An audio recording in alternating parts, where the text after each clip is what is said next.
go to Ronald Chapman now, who is a federal defense attorney who has tackled healthcare fraud and drug trafficking cases. He's also the author of Fight the Feds, Unraveling Federal Criminal Investigations. Mr. Chapman, thanks for being with us. Much has been written about the unprecedented nature of this investigation. Where do you come down on whether a former president should be charged and whether he should be charged in connection with this case?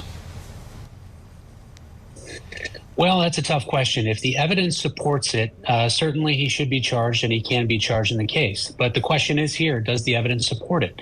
In the grand jury, only 12 need to vote to indict. But obviously, when a prosecutor wants to indict, they want to make sure that the indictment lands and they get a conviction.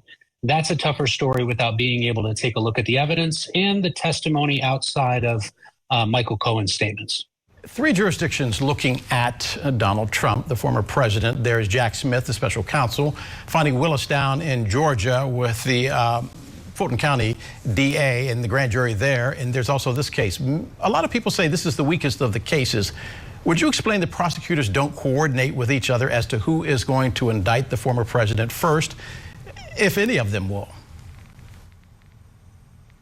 We've seen some reports that there's coordination between state and federal agencies here. I can't speak to whether or not there's coordination between two state agencies, meaning the Manhattan District Attorney and then also the prosecutors down there in Georgia. That remains to be seen. However, I think a lot of us in the legal community are surprised that this state case is going to go out in front of the federal case that's being investigated right now.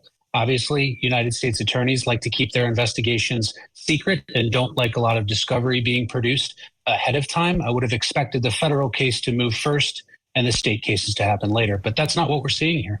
So if there is coordination between, for instance, the federal case and a state case, in this case, Jack Smith and Fani Willis, what separates that from people making the allegation that the system is out to get the former president?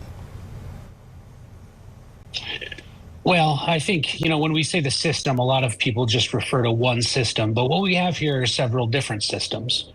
We have a DA in Manhattan who's individually evaluating evidence. At least that's what we hope is happening. We have United States attorneys who are special prosecutors evaluating their own case.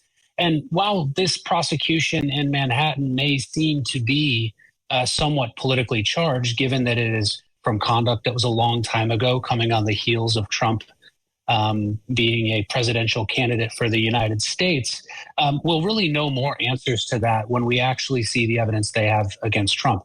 I think to those people who say the system may be out to get him, I would say we need to see what the evidence shakes out to be before we can make the determination that a prosecution is solely politically charged and as a result of the system being rigged. As you know, paying hush money is a misdemeanor. How it is documented, however, on the Trump organization's books and whether it covered up a campaign finance law violation is where it becomes a felony. How tough of a case do you think that will be to prove? Well, I think it's a very tough case. We've got a couple of hurdles here. The first being a potential statute of limitations argument, which I haven't seen much written about, but is something I would be looking at if I was Trump's attorneys. Then the next hurdle is going to be proving that this false business documentation was designed to cover up a criminal offense, which is what makes it a misdemeanor.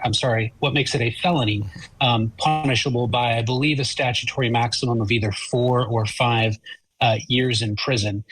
That's going to be a tough case. What you have to show in this case is that Donald Trump knew that the hush money was being paid, knew that the business documentation was designed as a payment to Cohen to conceal the original business purpose. And with Donald Trump having affairs all over the place, business affairs, it's not expected that he would have specific knowledge unless they can show emails, text messages, or some other business documentation that was seen by him that he had actual knowledge. Now, I've got to presume that the Manhattan DA has that information. Otherwise, this case is probably dead on the doorstep. You've really got to have that communication, and probably in writing. From a legal standpoint, does it matter that Michael Cohen went to prison already in connection with this case, spending more than a year behind bars and also going back to prison when he threatened to write a tell-all book about it? Does it matter that he spent time in prison and then testified before Congress saying that he was acting at the direction of the former president, and then the former president wouldn't have to defend himself in a court? Does that matter? I think where this matters is the fact that he has already done his time, and he's not going to the grand jury and potentially testifying on the stand here for the sake of reducing the amount of time he may be in prison. That actually makes him look like a more credible witness than if he was pending sentencing for a charge like this or was looking to get a better deal. I certainly think that the Trump team will use that information, that he's a felon, in cross-examination of Michael Cohen. But it doesn't seem in this case like he's trying to make a deal to benefit himself. This is all happening after the fact. You know, reporters love to ask these questions, and you attorneys hate to answer them. But if you were representing the former president, how would you defend him? Well, first, I would use all the procedural mechanisms available. Like I mentioned, the statute of limitations. There's an exception to the statute here where you're continuously absent from the state. I don't know Trump's travel plans or how often he was outside of the state, but I would challenge that continuously absent grounds.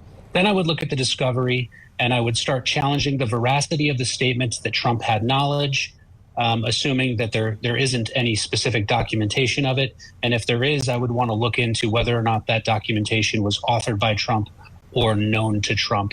Again, we're going to see a lot develop once this indictment is unsealed. It will contain specific allegations that tell us what evidence they have, as well as during the discovery process. And I don't know whether this case is triable, but I think we'll know pretty soon as the information comes out. As you know, on Law and Order, they managed to wrap the entire case up in an hour on TV. If you were a betting man, how long do you think it will be, even if this case was indicted tomorrow, before it winds up before a jury? Absent a quick plea, I would expect we would see this process play out as 18 months or more. These cases don't resolve quickly if they're going to trial. I'm sure the Manhattan DA wants this case tried before the election. I don't think there's a chance of that happening, given that we're dealing with a former president of the United States who's now being potentially charged with a state felony. And that sticks it right in the middle of 2024. Ronald Chapman, a federal defense attorney. Mr. Chapman, thanks for being with us this evening. Thank you so much.